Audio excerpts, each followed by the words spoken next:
Welcome to our channel.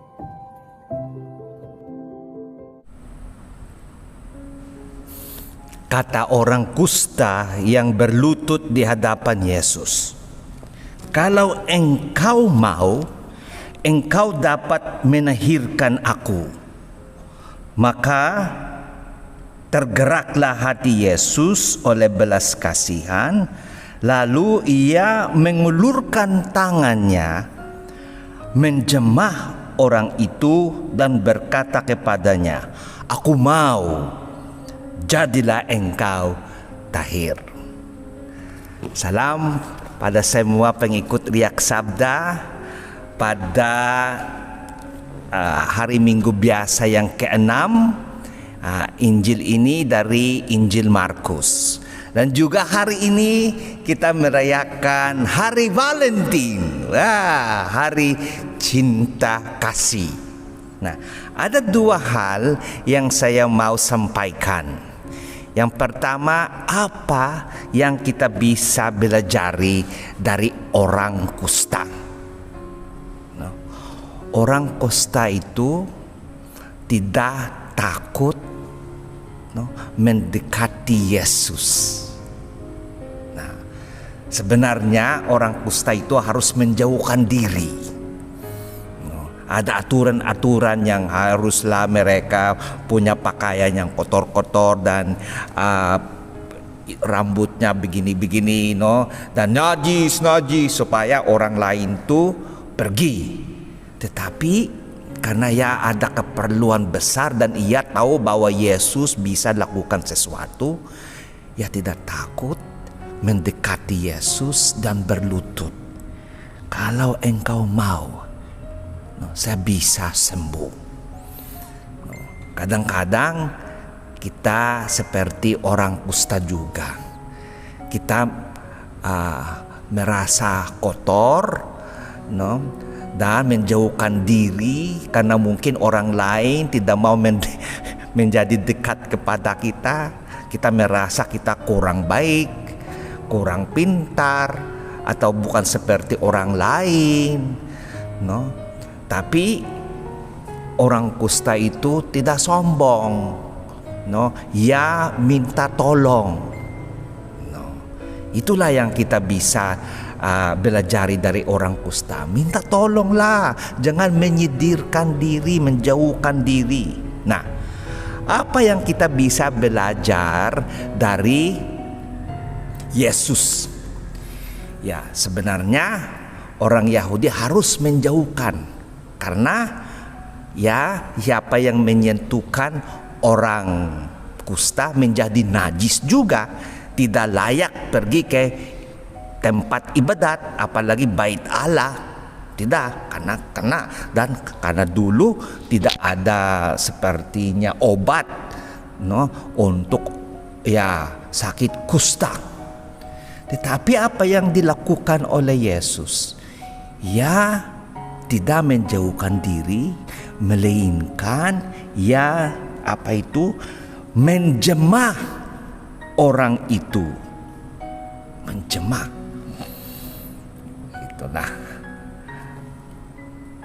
saudara-saudari, ada sentuhan yang bisa menyembuh. Nah, sebenarnya manusia perlu sentuhan. Kalau menurut studi, kalau bayi itu kurang digendong atau kurang dipeluk atau kurang disentuhkan, ya kalau sudah itu bertumbuh, kurang kepercayaan diri, dan itulah sepertinya takut-takut. Oleh karena itu, kalau masih ingat, kita masih kecil, kalau kita sakit atau tiba-tiba jatuh, apa yang dilakukan oleh orang tua kita, khususnya mama kita? Kita dijemput, jangan, dan itu cepat itu kita bisa merasa tenang, stres, sepertinya hilang karena kita merasa diperhatikan dengan sentuhan dari ibu. No? Ada sentuhan, no, yang bisa menyembuhkan kita. Mungkin dalam masa COVID, ya mungkin hati-hatilah dan sebenarnya kita harus social distancing, no. Tetapi ada, no, yang juga digunakan oleh itu di sini di Indonesia, kontak, hubungilah, kontak. Engkau sudah kontak, no, berarti engkau sudah pernah menghubungi. Kontak itu dari kontak taktil itu dari touch, no, meskipun tidak ada sentuhan yang secara fisik yang itu, tetapi kalau kita menerima teks dari teman atau itu dari keluarga, oh apa kabar, kita sudah merasa oke, oh padahal saya bukan sendirian. Itulah mungkin dalam masa COVID, no, jangan seperti kita orang yang ya tidak peduli, no, tidak peduli. Tetapi kepedulian kita bisa lewat banyak hal, no. Gunakanlah HP, karena kebanyakan kita punya HP. Yang orang tua mungkin ya, apalagi keturunan Tionghoa sudah itu bersalam pada orang tua. No, gitulah.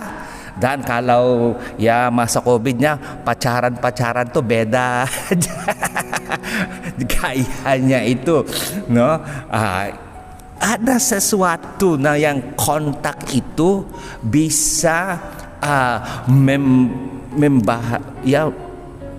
bisa mengubah, no, emosi kita, keadaan kita, dan kita merasa oke, dan kita merasa sudah diperhatikan, dan ya sembuhlah.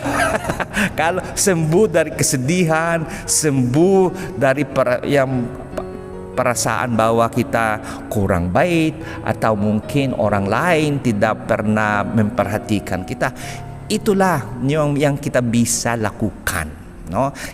Kita bisa belajar dari Yesus, no.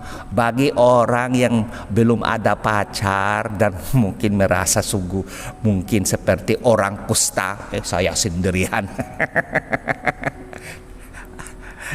Jangan lupa, Yesus selalu tersedia. Buatlah Yesus Valentine kita, itulah. Dan pasti sentuhannya itu menyembuhkan kita. Oke? So, saudara-saudari, ya, no, jangan menyendiri, dan ya usahalah kontak dengan orang lain. Oke. Selamat Hari Valentine. Selamat Hari Minggu. Jika kamu suka video ini, like dan share kepada teman-teman seiman. Jika kamu ingin mendapatkan update-update terus, tekan subscribe dan hidupkan tombol lonceng. Terima kasih. Tuhan memberkati kita selalu.